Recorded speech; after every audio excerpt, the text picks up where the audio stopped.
Hablemos de lo que nos pasa, capaz Sí. que en estos tiempos, capaz Sí. que hace mucho también. Bueno, el agotamiento emocional. ¿Quién no vive situaciones realmente de estrés, no?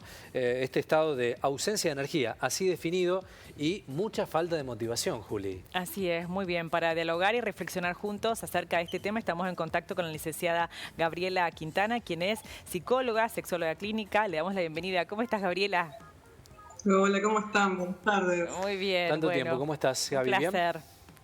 Bien, muy bien. Muchas gracias por la invitación. Por Por favor. Bueno, hablamos de agotamiento emocional, ¿no? Y pareciera ser como un círculo que nos cuesta tomar un poco de distancia para poder definirlo de esa Claro. manera y empezar a tomar herramientas para, bueno, trabajarlo, ¿no? ¿Cuál es el primer indicador de que estamos en medio de un agotamiento emocional, Gabriela? Sí, lo primero que es importante mencionar es un poco lo que decías de poder identificarlo, porque muchas veces lo asociamos al cansancio físico como a un estado Sí. como de saturación, pero hay muchos más síntomas y muchas más herramientas como para darnos cuenta que algo está pasando, pero la gente muchas veces no lo identifica, como de repente estar muy irritado o sentirse que empieza a contestar de una manera que no le es propia o está demasiado cansado. Entonces, a veces lo más importante es identificar que se me está acabando la batería emocional, ¿no? O sea, Claro. es un proceso de desregulación emocional que se da en muchas áreas. Y entonces muchas veces se subestima algunos síntomas, como les decía, ¿no? El más destacable y el más evidente es el del cansancio físico y, como decían, la desmotivación, ¿no? Esas pocas ganas de hacer cosas en un mundo encima que nos exige como Sí. estar Ahora, ¿Sabes qué? siempre Sí, productivos. Gaby, pensaba en esto, si hay personas o personalidades más propensas a padecer el agotamiento emocional. Sí, en realidad tiene que ver con la cantidad de recursos de afrontamiento que tenemos en general para resolver cosas. Hay gente que, bueno, se estresa más cuando tiene distintas cosas, como distintos conflictos juntos, como para enfrentar. Entonces, bueno, digo, no todos tenemos los mismos recursos para afrontar las dificultades. Eso hay que entenderlo. Lo que hay que hacer es encontrar, bueno, cuál es mi equilibrio y cuál es mi red, cuáles son mis herramientas cuando hay personas que tienen más tolerancia a la presión, a la frustración, y gente que no, porque se exige muchísimo y tiene poca tolerancia a la frustración, entonces está muy cerca del borde de agotarse, ¿no? Entonces Claro. es importante saber cuál es mi equilibrio, cuál es mi punto y en qué momento tengo que decir, ok, necesito volver al eje, equilibrarme, buscar mis propios recursos, porque siempre es importante esto, son mis propios recursos, ¿no? ¿Qué es lo que a mí me ayuda, qué es lo que a mí me equilibra, que no es lo mismo para todos, ¿no? Tal cual. Y Entonces pienso en eso- esto de encontrar mis propios recursos, como estás diciendo, Gaby, porque me daría la sensación que lo más general es buscar toda esa causa del problema afuera. Es mi jefe, es mi pareja, siempre es el otro. Son las obligaciones, es la economía del país, bueno, siempre es como afuera, ¿no? Y de hecho, bueno, tiene que ver con lo que somos adentro también, ¿no? Y lo que permitimos en ese otro y en ese espejo que vaya interactuando con nosotros, ¿no? Sí, es que en realidad el eje está ahí, ¿no? Es estar en eje, valga la redundancia, porque somos muy adictos a la queja también. Entonces eso también genera un círculo vicioso de culpar a un montón de cosas de lo que pasa. Que obviamente hay Claro. circunstancias que están sucediendo, que son de público conocimiento, y también propias personales, pero poder decir, bueno, ok, a mí por qué me está afectando de esta manera. Muchas veces en las terapias lo que vemos es que cuando empiezan y terminan, los problemas siguen siendo los mismos, pero la persona encontró la forma de sobrellevar eso de una manera más saludable. Claro. Entonces, la cuestión es no tener problemas o tener recursos para poder afrontarlos y poder saber cuándo tenemos que pedir ayuda, cuándo tenemos que aprender a delegar, cuándo tenemos que aprender a poner límites y poder decir, necesito, por ejemplo, descansar. Gaby, Bien. ¿No? Pero siempre es como no se puede. Sí. hay situaciones clínicas, digo, probablemente hay gente que lo supera y hay otros que tienen alguna situación mucho más extrema, ¿no? Que necesitan algún tratamiento especial. ¿Cómo ustedes lo van definiendo al tipo de agotamiento emocional cuando son consultados? ¿Cuáles necesitan un tratamiento más intensivo y cuáles no? Sí, lo más importante es ver, digamos, las áreas de la vida de la persona, cuánto se está viendo afectado. Claro. Porque ahí es donde se vuelve disfuncional.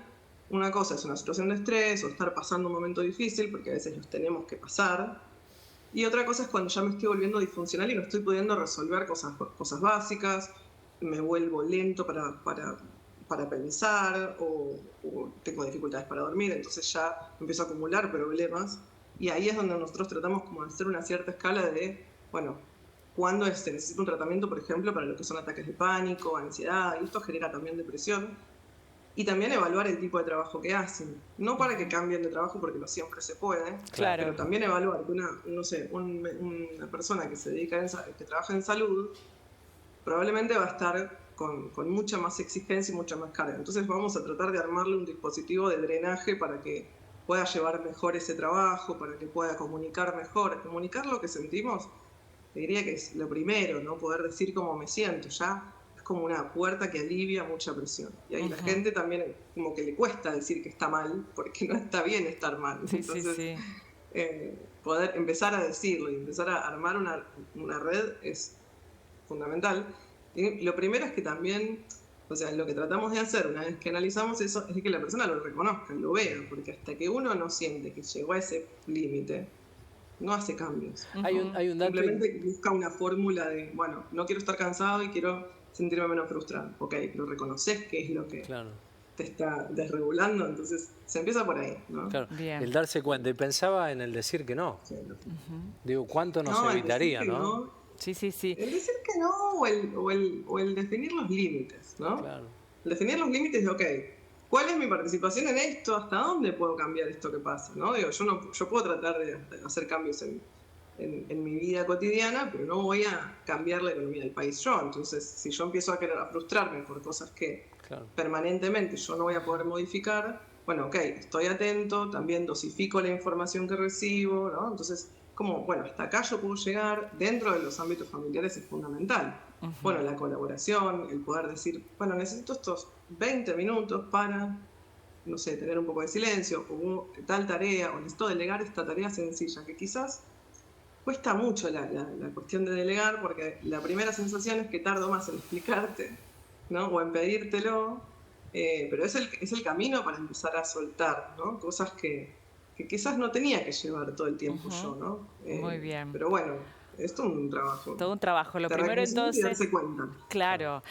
Muy bien, ahí vemos en imágenes, gracias los dibujitos de lo que van significando, ¿no? Esto de poder primero identificar, ¿no? El problema o la situación y luego identificar también y saber qué herramientas son las que funcionan en nuestra emocionalidad, ¿no?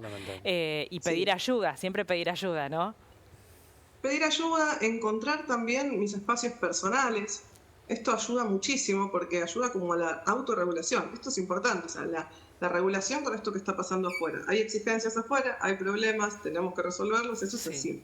Bueno, ¿en qué momentos, en qué espacios yo voy a poder distenderme, relajar? Hay también una culpa con el descanso, ¿no? Entonces, cuando tenemos muchas cosas, cuando tenemos muchas responsabilidades, bueno, poder hacer un descanso consciente, ¿no? Y encontrar algún espacio personal, algo que no tenga mucho sentido, ¿no? No hace falta que sea productivo, ¿no? Puedo ir a un taller de cerámica que no necesariamente tenga que ser algo de lo que voy a hacer un emprendimiento después, porque también es esto, el hobby se transforma en lo que tiene que ser algo productivo, ¿no? Sino también valorizar un poco el ocio, valorizar un poco el contacto social es elemental para esto, ¿no? Distenderse, juntarse, tomar un café, reírse un rato de la nada, ¿no? Y también en ese momento ser consciente de que ese rato de distensión es para hablar relajados, no para otra vez volver a entrar en los problemas, porque si no ya se pierde, ya no es un descanso, ¿no? Ese ratito de charla, por ejemplo. Está muy bien. Es el círculo vicioso de estar en el problema una y otra vez, ¿no? Muy bien, bueno, a parar un poco, a parar un poco para,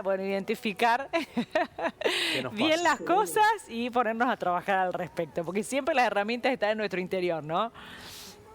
Sí, y también darnos cuenta que había mucho alrededor también. Sí. Pero lo primero es darse cuenta, como decíamos, de, bueno, cuáles son las áreas, cuáles son mis límites, qué es lo que me está pesando, y aprender a pedir, aprender a poner límites y salir un poco también de la queja, ¿no? O sea, esto me está pasando, lo acepto y trato de trascenderlo. Los problemas van a seguir ahí, o se van a renovar porque van a venir otros sin duda, pero si yo estoy en eje, va a ser mucho más fácil. Así es, excelente. Muy bien. Es por ahí. Es por ahí. Muchísimas gracias, Gabriela, por acompañarnos, por este contacto y por estas reflexiones. Un gusto tenerte por acá. Buen fin de semana. Muchas gracias, un placer. Adiós, chao, chao. Chao, chao, chao.